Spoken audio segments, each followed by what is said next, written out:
I want to start this by saying I love my Washington Post. On the other hand, I recognize its flaws. It did make a reference to the Hail Mary pass in saying Hail Victory when our team, I'm going to just say it, the Washington Redskins Commanders won a game at the 22nd remaining, came from behind and won the game. Pretty incredible. Uh-oh, you get bit again? What's wrong? He's going to go in the house. You watch. Yep, once he gets bit, now he's spooked. Look at that. That's amazing. See, he's still in trauma from... Go on. He's still in trauma from the time that the bees attacked him. And then like that was like 2 months ago. And then a week or so. Toby, come on. Toby! 2 weeks ago, he seemed to get bit again. He got bit again. So he's still in trauma. He gets anything that, I won't say little, I don't know what bit him just now. So anyway, the Washington Post made a reference to the Hail Mary pass, but I'm going to combine this with something else. So I love my Washington Post. I read my Washington Post. I used to read a lot more of my Washington Post, but I love the weekend section. I love to read about the movie review. There was a point where I would read the reviews of movies, books, and records, music, and I would buy music, CDs and things, and books, and I would go to movies. We would go to movies. But then there came a point where the economy got to the point, and time and children, raising children, it just got to the point where buying music and buying books and going to movies didn't seem to be as much of a priority. Come on, Toby, get in here. So I stopped reading as much of my time has been diverted from my time reading the Post, probably to my time being on my phone. Let's be real. I get a lot of my news from the phone. My grandfather, it is said, well, he was a barber during the Depression, came over from Sicily around, I don't know, I guess the turn of the century, and somehow lived through the Depression with 5 boys and 4 daughters, I believe, that survived into adult life. Bought himself 4 lots on his street in Washington, D.C., all as a barber. And it was reported that he would read the entire newspaper from cover to cover every day. So he was a smart man. At least, I don't know about college, but I know that he knew stuff. I mean, he knew stuff to survive. He knew stuff to get through the day, through the Depression, feeding everybody. So that takes a lot. Come on, Tobes, get in there. And I wouldn't compare myself to my grandfather, but I do like to read the paper, and I will read. And I do notice that I used to read the Book World, which is reviews of books. Now I don't buy the books, I just read reviews. I don't see the movies. I don't even take time to read the reviews of the movies 95% of the time.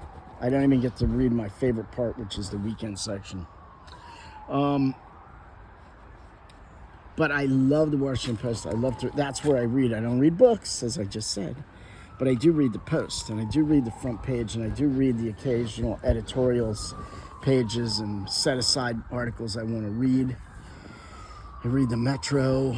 I read current things, a lot of current things, because the Post gives me the liberal democratic side, which is getting to my point. By the way, this is the pineapple sage that is doing its thing now. This is it would have been even more impressive with probably double the flowers if the deer hadn't come and eaten them. But my point is, I love the Washington Post.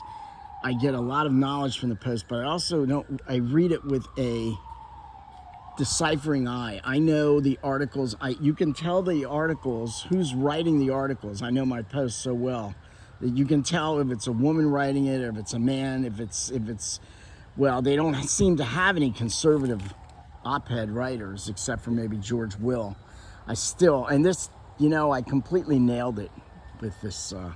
Anyway, I've been saying, where's the other side? How can a newspaper report the news if it only gives one side, if it only tells you why abortion is good and doesn't tell you why it's bad, or only tells you why, I don't know, this view of immigration and it never gives you another view, or this view of the economy or the climate change.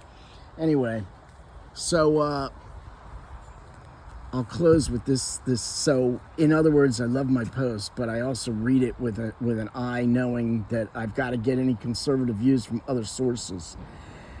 So I take and decipher the leftist view out of the Washington Post, and then I get my other views from other sources, and then I use my accumulated years and my common sense and my brain that still so far today is working, and I put all of it together and say what makes sense to me.